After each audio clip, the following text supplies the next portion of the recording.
All right, welcome to a deep dive into Spanish articles. You're ready to really nail down those indefinite articles, like uno, uno, unos, unos. And I've got a stack of materials here from this awesome YouTube channel called Jaime Lara Español.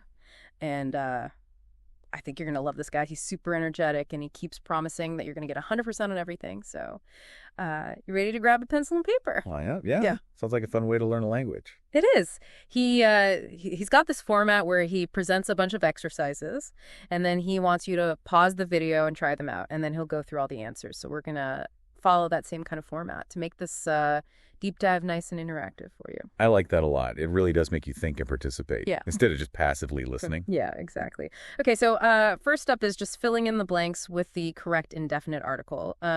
Sounds pretty easy. But here's where it gets interesting. He gives you the phrase, una de mis casas, one of my houses. And, casas is plural.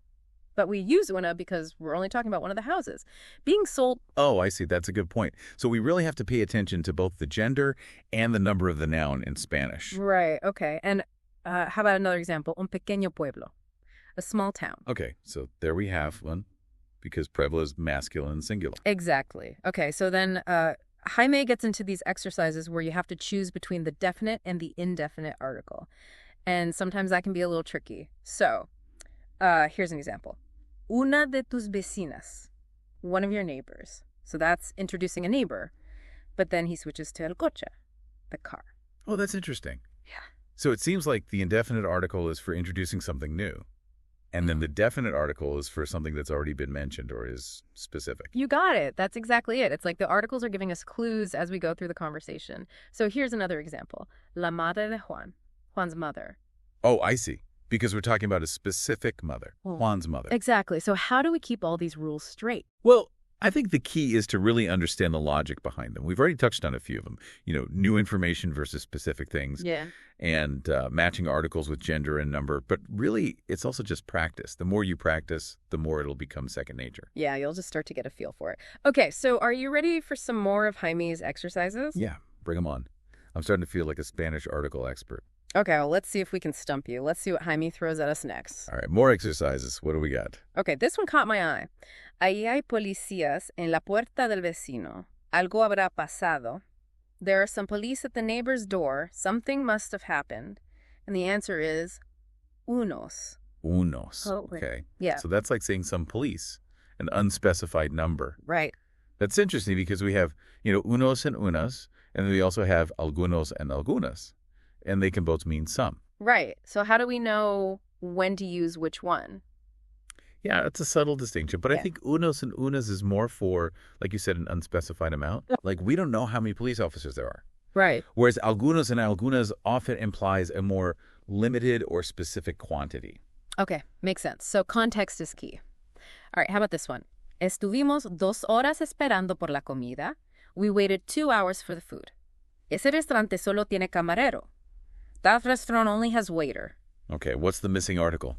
It's un. Un. Okay, Yeah. because there's only one waiter. And camarero is masculine and singular. Exactly. So un fits perfectly. Right. We really have to think about the meaning of the sentence, not just the noun in isolation. Totally. All right, and one more quick example. I see that no muy lejos de aquí. They're sitting not far from here. Again, it's una. Una. Because ciudad is singular and feminine. Makes sense. It's like solving a puzzle.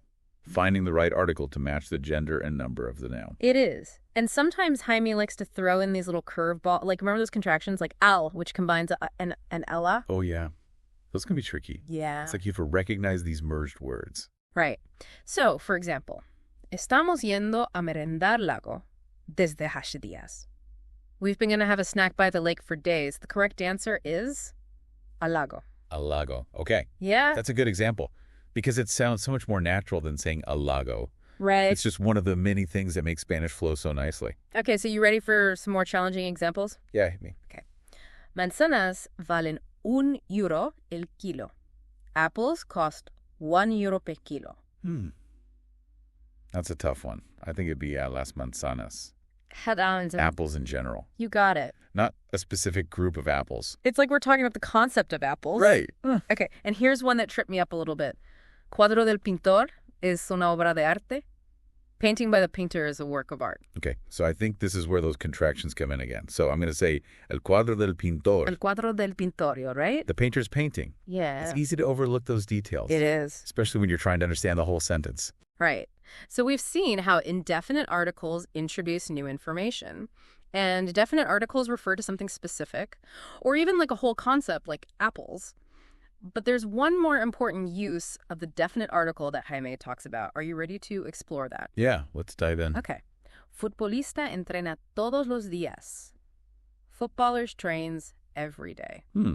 Okay, so here I think we would say el futbolista. El futbolista, exactly. The footballer, not a specific person, just any footballer. Right. It's like a category or a profession. Yeah. That's pretty cool. It is. I never thought of it like that before. Yeah, these little words can pack a lot of meaning. Okay, so before we wrap up this deep dive, Jaime has one last set of exercises that really puts everything we've learned to the test. Are you up for the challenge? Absolutely. Let's see what he's got. All right, ready for the final round? Jaime, a las 7 de la mañana. The sun rises at around 7 in the morning. Okay, 2 blanks to fill. Let's see. So for sol, it's el sol because it's masculine and singular.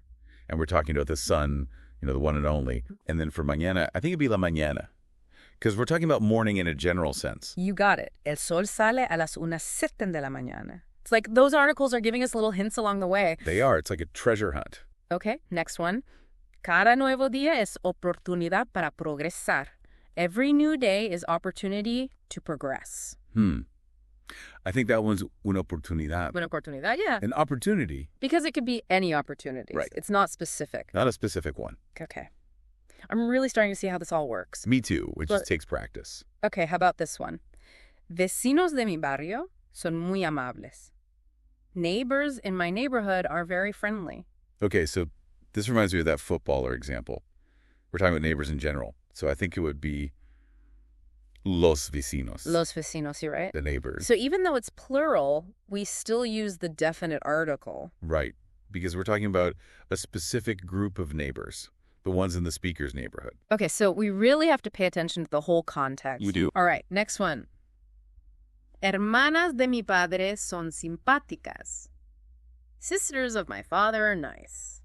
Okay, so again, we have a specific group, the speaker's aunts. So it would be las hermanas de mi padre. Las hermanas de mi padre, you're on a roll. My father's sisters. Okay, last one. Tengo unos 20 kilos de naranjas. I have about 20 kilos of oranges. Ooh, that's tricky. Because unos is already in the sentence. Right. But it's not acting as an indefinite article there. Oh. It's more like an approximation. Okay. Like around or about. So we don't need any other article. Wow. You outsmarted Jaime. Huh. I guess we're both ready to teach Spanish now. I think so. But in all seriousness, I feel like we both leveled up our Spanish article game today. Yeah, me too. Hopefully you have too, dear listener. We've unpacked so much about definite and indefinite articles, and I feel way more confident about using them correctly. Yeah, it's not just about memorizing rules. It's about understanding how the language works. Exactly, and I think that's what makes language learning so much fun. It is. It's like you're constantly discovering new things. So, before we wrap up this deep dive, we want to leave you with a thought-provoking question. If you were creating a Spanish lesson on articles, what real-life scenarios would you use? Oh, that's a good one. How would you make these concepts come alive for your students? Yeah, get them thinking. Exactly. Maybe you'll even inspire someone else to start learning Spanish. You never know. Well, that's it for today. Thanks for joining us on this deep dive into Spanish articles. Until next time, keep exploring, keep learning, and keep those brains buzzing.